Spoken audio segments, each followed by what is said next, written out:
Hello everyone, welcome to my channel. Friends, आज हम previous year paper CTET दिसंबर 2018 के पेपर फर्स्ट के जो आपके ईवीएस के 30 क्वेश्चंस हैं उनको डिस्कस करेंगे। इससे पहले हम जुलाई 2019 के पेपर को डिस्कस कर चुके हैं।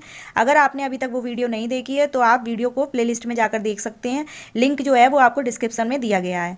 चलिए हम स्टार्ट करते हैं। तो हमारा जो क्वेश्चन नंबर फर्स्ट है यानी कि क्वेश्चन नंबर 61, इसमें क्या कहा जा रहा है? क्वेश्चन नंबर 61 में कहा जा रहा है भारत में बिहार के सापेक्ष पूछा जा रहा है। ठीक है, respect to Bihar in India, Jammu Kashmir और गोवा, इनकी लोकेशन पूछी जा रही है। ठीक है, location of Jammu Kashmir and Goa.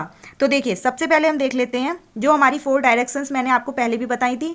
ये हो गया नॉर्थ, ये हो गया साउथ, ईस्ट, वेस्ट। ठीक है, अब ये हमारा हो जाएगा नॉर्थ वेस्ट, ये हो जाएगा नॉर्थ ईस्ट, साउथ ईस्ट, और ये हो जाएगा साउथ वेस्ट। ठीक है, ये हमारी 8 डायरेक्शंस हो गई। अब इसमें क्या पूछा जा रहा है? बिहार के सापेक्ष जम्मू कश्मीर पूछा जा रहा है। तो बिहार हमारा कहीं नॉर्थ ईस्ट में इधर साइड पड़ जाएगा। ठीक है, अब बिहार के इधर साइड को जम्मू कश्मीर नॉर्थ की तरफ हो जाएगा।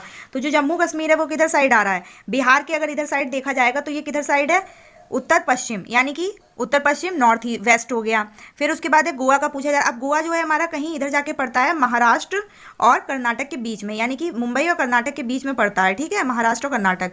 तो हमारा जो दक्षिण पश्चिम, ये कौन सी साइड है? ये है हमारी साउथ वेस्ट। तो हमारा जो इसका करेक्ट आंसर बनेगा वो हो जाएगा हमारा क्वेश्चन नंबर 61 का ऑप्शन नंबर 3, ये हमारा राइट आंसर हो जाएगा।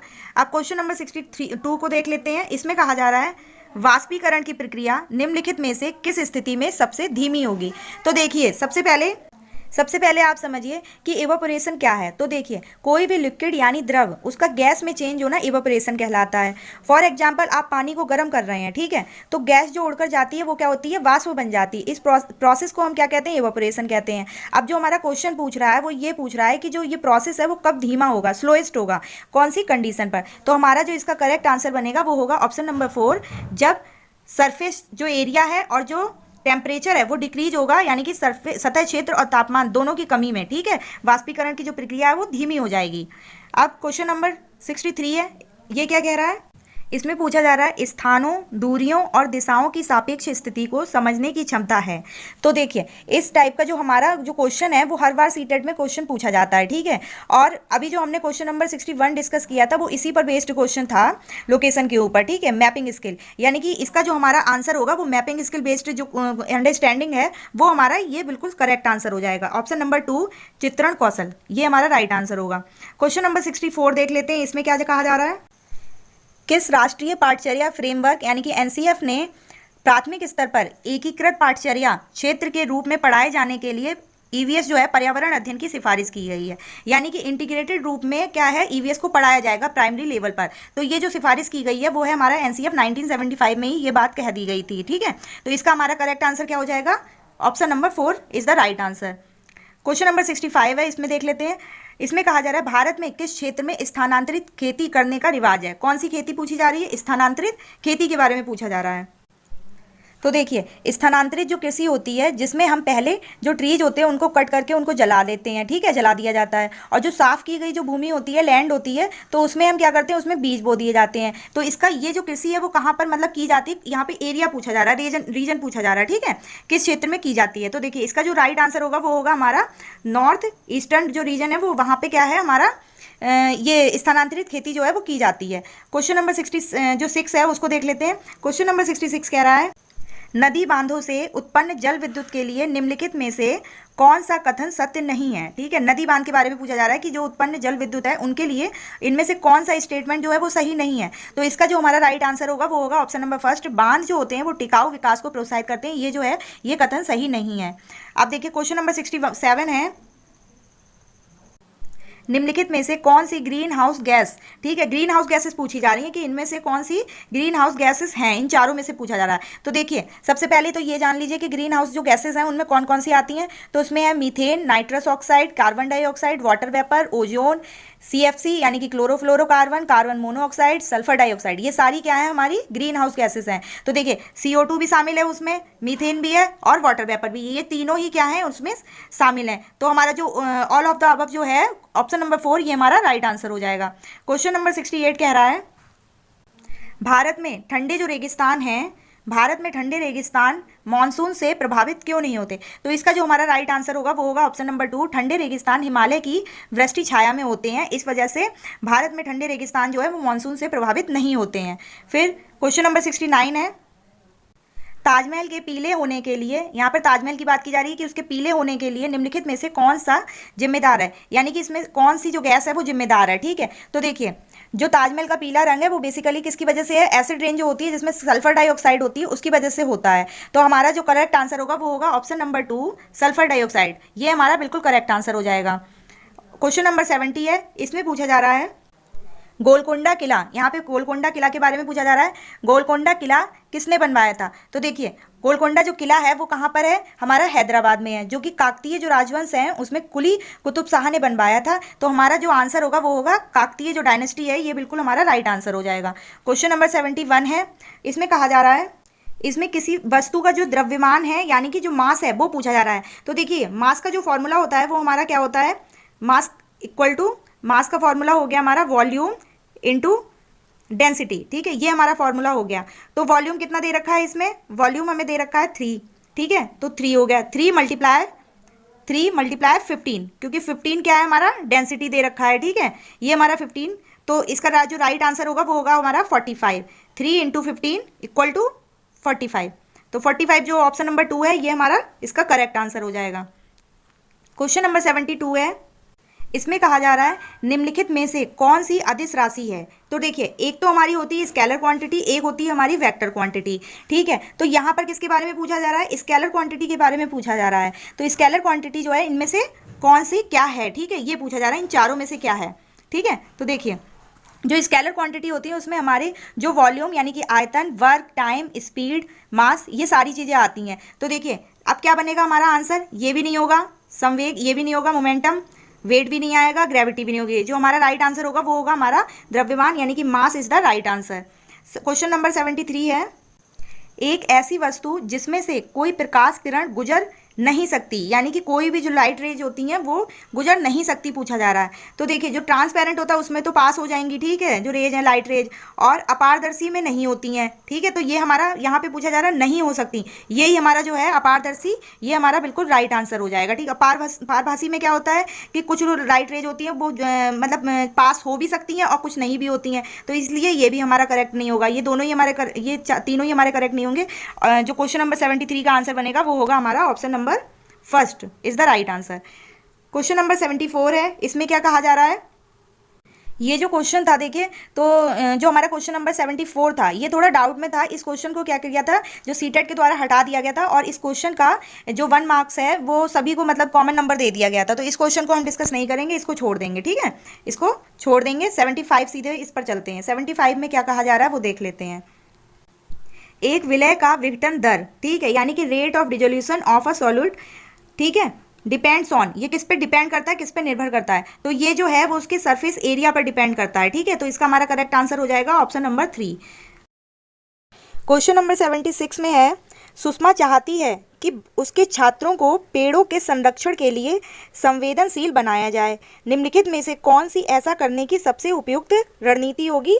सबसे जो बेस्ट स्ट्रेटजी है वो कौन सी होगी? यानी कि सुषमा ये चाहती है कि जो बच्चे हैं वो वनों के संरक्षण के प्रति संवेदनशील बने और पेड़ों से बच्चे जो हैं वो खुद को जुड़ा हुआ सा महसूस करें। तो इसके लिए सबसे जो बेस्ट स्ट्रेटजी होगी वो होगी ऑप्शन नंबर 4 हमारा राइट आंसर हो जाएगा। बच्चों को एक पौधे को अपनाने और उसको जो पोषित करने में उनकी मदद करना।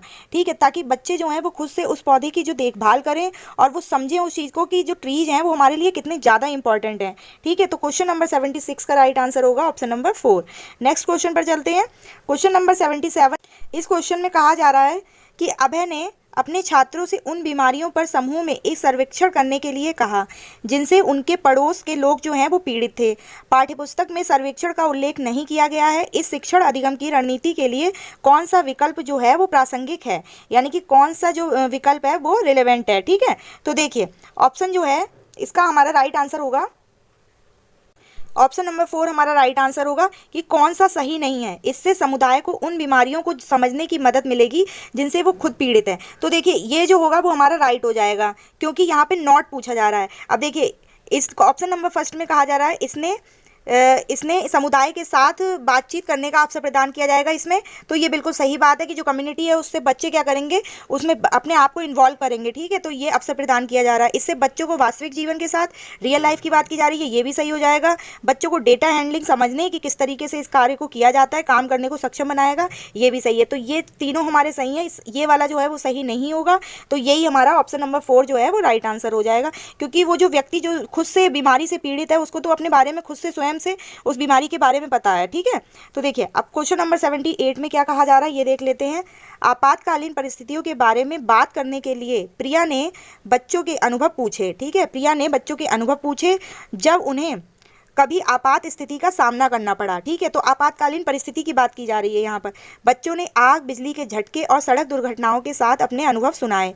उन्होंने प्रश्न पूछे, उनकी मौजूदा समझ का आकलन किया गया और समाचार पत्रों से सड़क सुरक्षा विज्ञापनों जैसे संसाधनों का उपयोग करके सुरक्षा पहलुओं पर चर्चा की गई, ठीक है। यहाँ पर डिस्कशन की भी बात की जा रही है। और क्रमशः आग और बिजली के झटके पर सुरक्षा दिशा निर्देशों पर चर्चा के लिए एलपीजी और इलेक्ट्रिक बिल का इस्तेमाल भी किया गया। प्रिया द्वारा अपनाया गया सबसे उपयुक्त दृष्टिकोण कौन सा होगा? तो देखिए इसका जो हमारा राइट आंसर होगा वो होगा ऑप्शन नंबर 3। ये हमारा राइट आंसर होगा, इंक्वायरी अप्रोच। एक तरह से यहाँ पर जो भी सारी चीज़ें कराई गई हैं वो क्या थी, जो भी ये जो प्रिया है, प्रिया ने जो भी मतलब बच्चों से अनुभव पूछे, ये सारी जो एक्टिविटी कराई गई थी वो इंक्वायरी जो अप्रोच है उसके अंतर्गत ही शामिल होगा, ठीक है, क्योंकि ये सारी उसी के अंतर्गत कराई गई हैं। एक्सपेरिमेंट यहाँ पर होगा नहीं, जैसे कि अब ये एक्सपेरिमेंट जो है ऑप्शन नंबर 2 ये होगा नहीं, ठीक है, कोई एक्सपेरिमेंट नहीं कराया जा रहा है। और जो कॉग्निटिव है ये और जो हमारा ह्यूमनिस्टिक है ये दोनों ये तो खुद ही कैंसिल हो जाएंगे, ठीक है। तो हमारा जो राइट आंसर बनेगा वो होगा ऑप्शन नंबर 3। क्वेश्चन नंबर 79 क्या कह रहा है? क्वेश्चन नंबर 79 में है, समुदाय एक महत्वपूर्ण शिक्षण और अधिगम संसाधन है क्योंकि। तो देखिए यहाँ पर जो बात की जा रही है वो कम्युनिटी की बात की जा रही है कि कम्युनिटी जो है वो एक तरह से टीचिंग एंड लर्निंग रिसोर्स है, ठीक है। क्या है? टीचिंग और लर्निंग रिसोर्स है। तो देखिए इसका जो हमारा राइट आंसर होगा वो होगा ऑप्शन नंबर 3। यह वास्तविक परिस्थिति में सीखने का अवसर प्रदान करता है, क्योंकि जो कम्युनिटी होती है वो हमारे रियल लाइफ से जुड़ी हुई होती है। यहाँ पर हम क्या करते हैं, हम लोगों से इंटरेक्ट करते हैं, हमें एक लर्निंग अपॉर्चुनिटी मिलती है, ठीक है। तो हमारा इसका राइट आंसर ऑप्शन नंबर 3 हो जाएगा। क्वेश्चन नंबर 80 है, ईवीएस शिक्षण अधिगम में कक्षा में प्राप्त अधिगम को विद्यालय के यानी कि जो क्लास में जो लर्निंग कराई जा रही है उसको विद्यालय के बाहर के जीवन से, बाहरी जो जीवन है उससे जोड़ना और इसे समृद्ध करने का जो तात्पर्य है वो क्या है? तो देखिए तो यहाँ पर पूछा जा रहा है कि जो क्लास में जो लर्निंग कराई जाती है और उसको जो स्कूल की जो बाहर का जो जीवन है, मतलब बाहर की स्कूल के जो बाहर की जो लाइफ है उससे कोरिलेट करके ईवीएस को पढ़ाते हैं हम लोग। तो ऐसा क्यों करते हैं? तो इसका जो हमारा राइट आंसर होगा वो होगा हमारा ऑप्शन नंबर 1। ये हमारा राइट आंसर होगा, पाठ्य पुस्तकों से बाहर जाना, ताकि बच्चा जो है वो हमारी जो टेक्स्ट बुक्स हैं उनके तो ज्ञान को समझे ही और उसके साथ साथ क्या है उनके ज्ञान को और भी बेहतर ढंग से समझ सके, ठीक है, टेक्स्ट बुक के ज्ञान को। क्योंकि जब बच्चे अपने आसपास की जो चीज़ें होती हैं उनको कर पढ़ते हैं तो वो और अच्छे से सीखते हैं चीज़ों को, ठीक है, और अपनी नॉलेज को क्या करते हैं, एक्सप्लोर करते हैं। तो ये हमारा राइट आंसर होगा कि टेक्स्ट बुक के साथ साथ टेक्स्ट बुक के ज्ञान को बाहरी ज्ञान से भी जोड़ा जाए ताकि बच्चा जो है वो बेहतर ढंग से सीख सके। क्वेश्चन नंबर 81 है, इसको इसमें कहा जा रहा है कि कक्षा 3 के छात्रों को रमा ने सिखाया कि पिता, माँ और उनके बच्चे एकल परिवार का गठन करते हैं और यदि दादा दादी और जो अन्य रिश्तेदार साथ रहते हैं तो यह एक विस्तारित परिवार है। आप इस बारे में क्या सोचते हैं? तो यहाँ पर क्या बताया जा रहा है, एकल परिवार और संयुक्त परिवार, इसके बारे में डिफाइन किया जा रहा है बच्चों को, ठीक है। तो देखिए जो टीचर है वो दोनों चीज़ों के बारे में बता रही है। तो इसका जो हमारा करेक्ट आंसर होगा वो होगा कि शिक्षण अधिगम जो है यहाँ पर दृष्टिकोण समावेशी नहीं है, ठीक है। ये हमारा राइट आंसर हो जाएगा, इंक्लूसिव नहीं है। क्वेश्चन नंबर 82 है, निम्नलिखित में से कौन सी ईवीएस कक्षा में गतिविधि है या गतिविधियां हैं, यानी कि कौन सी ईवीएस कक्षा में जो एक्टिविटी है वो हम कराते हैं? तो देखिए picture reading, field visit, use of black board, ये तीनों ही चीज़ें क्या है हम कराते हैं, ठीक है। और इनके द्वारा हम बच्चों को इन तीनों ही चीज़ों के माध्यम से हम बच्चों को ईवीएस की लर्निंग कराते हैं। तो हमारा जो राइट आंसर होगा वो होगा उपयुक्त सभी, ये हमारा राइट आंसर हो जाएगा। क्वेश्चन नंबर 83 है, ये कह रहा है पर्यावरण अध्ययन पाठ्यक्रम बच्चों की समग्र शिक्षा, ठीक है, समग्र शिक्षा का कारण बन सकता है यदि यह है, क्या है? तो देखिए इंटीग्रेटेड भी होना चाहिए, इंक्लूसिव भी होना चाहिए और थीमेटिक भी होना चाहिए। ये नहीं है कि विषय से रिलेटेड ही नहीं हो, ठीक है, ऐसा नहीं होना चाहिए, सब्जेक्ट या थीम से भी इसका रिलेशन होना चाहिए। तो ये ईवीएस जो है, ईवीएस की लर्निंग तीनों ही तरीके से कराई जानी चाहिए, इसका पाठ्यक्रम इस पर आधारित होना चाहिए कि उसमें क्या है, वो समग्र शिक्षा का मतलब पूरा जो होल रूप है वो उसको प्रदर्शित करे। तो हमारा राइट आंसर हो जाएगा उपर्युक्त सभी, all of the above. Question number 84 है, ईवीएस पाठ्यक्रम में यानी कि जो ईवीएस की पाठ्य पुस्तक है उसमें सपेरों पर एक अध्याय है। इसका उद्देश्य बच्चों को जागरूक करना और संवेदनशील बनाना है। तो इसका जो हमारा राइट आंसर होगा वो होगा ऑप्शन नंबर 3। यहाँ पर बात की जा रही है कि सपेरे सांपों को नुकसान नहीं पहुँचाएं और उन्हें अपनी आजीविका से वंचित करने से पहले विकल्पों को प्रदान करने की आवश्यकता है। ठीक है, ये हमारा राइट आंसर हो जाएगा। क्वेश्चन नंबर 85 क्या कह रहा है, इसको देखते हैं। इसमें कहा जा रहा है विद्यालय में मिड डे मील के समय के लिए कौन सा सबसे प्रासंगिक है। तो देखिए इसका जो हमारा राइट आंसर होगा 85 का वो होगा यह ऑप्शन नंबर 2 कि यह ईवीएस शिक्षण अधिगम के लिए एक अच्छा शिक्षण अधिगम का अवसर है। ठीक है, टीचिंग लर्निंग की एक सबसे अच्छी बेहतर मतलब बेस्ट अपॉर्चुनिटी है। ये हमारा राइट आंसर हो जाएगा।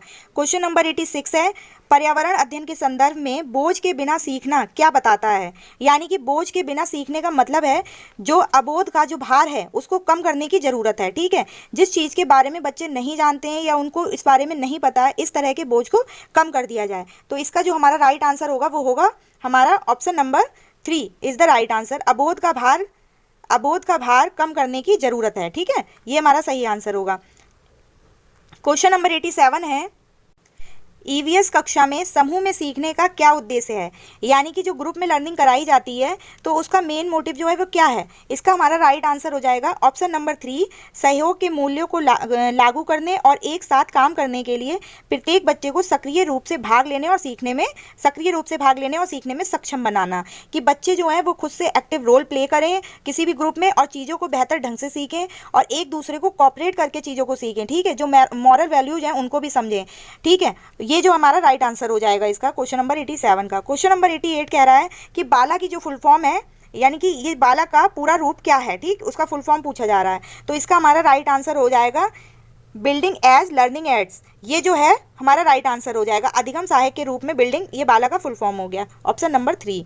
क्वेश्चन नंबर 89 कह रहा है अल्टरनेटिव फ्रेमवर्क के बारे में कहा जा रहा है। इसमें किसके बारे में, वैकल्पिक ढांचे का क्या अर्थ है। तो इसका जो हमारा राइट आंसर होगा वो होगा ऑप्शन नंबर 2, विचार जो अवधारणाओं के औपचारिक रूप से स्वीकृत स्पष्टीकरण से अलग हैं। यानी कि अल्टरनेटिव फ्रेमवर्क्स क्या हो गया, कोई भी सोसाइटी है उसमें जो लोगों के विचार हैं वो सारे ही मतलब एक विचार जो है वो सभी सोसाइटी में रहने वाले लोगों के द्वारा मान्य है, लेकिन उससे डिफरेंट यानी कि उससे अलग जो कोई विचार होगा वो क्या है कि ऐसी सोच ऐसा थॉट जो कि और लोगों से बिल्कुल डिफरेंट हो, तो वो क्या हो जाएगा हमारा अलग जो है औपचारिक रूप से स्वीकृत स्पष्टीकरण से अलग है। तो ये हमारा वैकल्पिक ढांचे का मीनिंग हो जाएगा।